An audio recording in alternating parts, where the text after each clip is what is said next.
Ночью рэчыца сустрела пассажираў, якія перажылі страшныя падзеі ў Бранскай вобласці.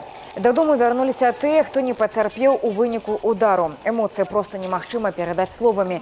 Гэтыя слёзы палягчэння і шок ад перажытага і бясконцая радасць ад таго, што блізкія нарэшце дома. Страшный день был, страшный, очень страшный. Сейчас что? Сейчас вот дрожь, что ребенок приехал, что все. Все это прошло. Уже счастье, вот, что мы приехали домой. Не хотелось там оставаться. Слава Богу, что все вернулись, все хорошо. Спасибо государству за организацию переезда. Очень все было быстро. В сжатые сроки. Очень все достойно сделано. Часто ездили вообще вот на отдых? Ну, последнее время, да. Было все спокойно, все было хорошо. Никто не ожидал такого, конечно, естественно. Так что,